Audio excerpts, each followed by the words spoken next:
उत्तर प्रदेश में 10 सीटों पर होने वाले विधानसभा उपचुनाव को लेकर सियासी हलचल तेज हो गई है। बीजेपी और विपक्षी दलों के बीच जुबानी हमला लगातार जारी है। इस बीच रविवार को मुरादाबाद में भारतीय जनता पार्टी के प्रदेश अध्यक्ष भूपेंद्र चौधरी ने सपा मुखिया अखिलेश यादव और इंडिया गठबंधन पर जमकर हमला बोला। उन्होंने 69,000 शिक्षकों की भर्ती पर सवाल उठाने की बात पर अखिलेश यादव पर जमकर निशाना साधा और कहा कि सरकार युवाओं के खिलाफ कोई भी कदम नहीं उठाएगी। अखिलेश जी का आरक्षण में कोई मतलब नहीं है, उन्हें केवल अपने घर परिवार से मतलब है। सपा सरकार के समय एक जात के लोगों की भर्ती होती थी। इसके अलावा उन्होंने संविधान और आरक्षण खत्म करने के मुद्दे पर कहा कि संविधान को सबसे ज्यादा कलंकित करने का काम कांग्रेस ने किया है। इमरजेंसी कांग्रेस के समय में लगी है।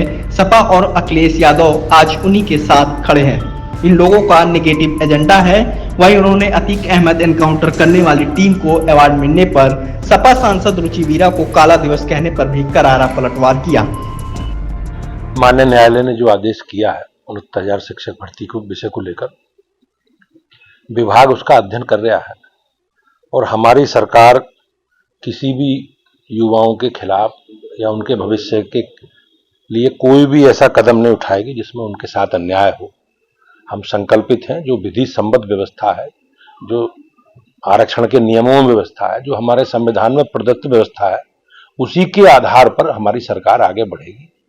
अखिलेश जी का पिछड़े वर्गों से आरक्षण से मतलब नहीं है, उनकी केवल उन्हें अपने घर परिवार के बारे में उन्हें सोचते हैं। वो आपने देखा होगा समाजवादी पार्टी की सरकार के समय किस प्रकार से एक जाति के लोगों की भर्ती होती थी, किस प्रकार से जो आयोग और बोर्ड थे उनमें अलग अलग किस प्रकार से भ्रष्टाचार के आरोप लगे। तो ये कहीं ना कहीं जो इस तरह का काम करने वाले लोग हैं वो दूसरों को ज्ञान देने से उन्हें बचना चाहिए। हमारी सरकार संविधान में जो आरक्षण है, जो व्यवस्था है, उसके साथ ही आगे बढ़ेगी। तो सर, जिस तरीके से कोर्ट का ये पूरा फैसला आया है, इसको आप किस तरीके से देखते हैं? नहीं, मुझे इस विषय में यही कहना है कि जो बेसिक शिक्षा विभाग है वो इसका अध्ययन कर रहा है और हमारी पार्टी का यही स्टैंड है कि युवाओं के भविष्य के साथ कोई ऐसा अन्याय नहीं होगा। समाजवादी पार्टी ने एक लिस्ट जारी की है कुल्लर की विधानसभा से कि वहां से मुस्लिम और यादव के जो कर्मचारी अधिकारी उनको हटाया जा रहा है और दूसरे लोगों को वहां रखा जा रहा है। क्या कहेंगे उस लिस्ट को? मुझे उसकी जानकारी नहीं है, तो मैं किस परिप्रेक्ष्य में उन्होंने ये बातें कही हैं, लेकिन हमारी सरकार और हम लोग लोकतंत्र में हमें पूर्ण आस्था है और जनता के निर्णयों का हम सम्मान करते हैं।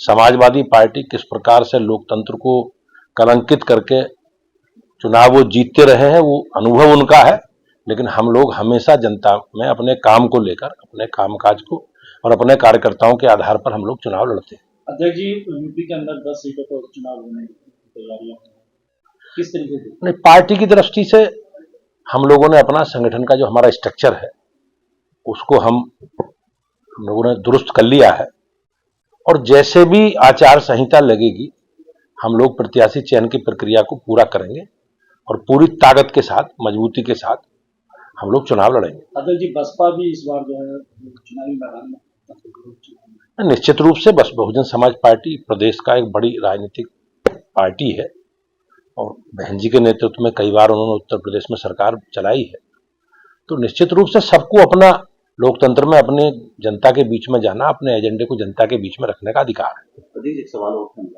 यहाँ से सांसद रुचि वीरा, उन्होंने अतीक अहमद वाले जो प्रकरण है उसमें जो गारंटी अवार्ड मिला है एसटीएफ को, उन्होंने कहा वो कलंकित दिन है, उसको कहीं ना कहीं वो मतलब एक तरह कलंकित कहा है कि गारंटी अवार्ड नहीं मिलना चाहिए। इस तरह की हमारी सरकार देश में प्रदेश में कानून का राज स्थापित हो, इसके लिए जनता ने हमें चुना है। जो लोग अपराधी हैं, माफिया हैं, जिन्होंने अनैतिक काम किए हैं, सरकार ने विधि सम्मत कार्रवाई की है, ये लोग वोट बैंक की राजनीति के रूप में एक एजेंडा चला रहे हैं, लेकिन प्रदेश देश की जनता सब जानती है और हम सबको देश के कानून में सबका विश्वास है। जैसे अखिलेश कह रहे हैं कि बीजेपी से मुक्ति होने का मतलब है तमाम परेशानियां, संकट से मुक्ति होना। संविधान और आरक्षण पर निगाहें हैं भाजपा की, उन्हें जब मौका मिलता है आरक्षण से खिलवाड़ करते हैं। आज संविधान को सबसे ज्यादा कलंकित करने का काम किसने किया है? और जिसने किया है, संविधान में सबसे ज्यादा संशोधन किसके समय हुए हैं, इमरजेंसी किसके राज में लगी है, और अखिलेश जी के पिताजी DIR में मीसा में किस राज में बंद हुए। तो किस प्रकार से संविधान को कलंकित करने का काम कांग्रेस पार्टी ने किया है। समाजवादी पार्टी, अखिलेश यादव जी आज उन्हीं के साथ खड़े हैं। हम लोगों ने हमेशा संविधान को, हमारे नेता ने, नरेंद्र मोदी ने संविधान को प्राथमिकता दी है और हमेशा संवैधानिक व्यवस्था का पालन करने वाले हम लोग हैं। उसी आधार पर हम लोग आगे बढ़ रहे हैं। इन लोगों का नेगेटिव एजेंडा है और ये जनता, देश की, प्रदेश की जनता सब जानती है इनके बारे में।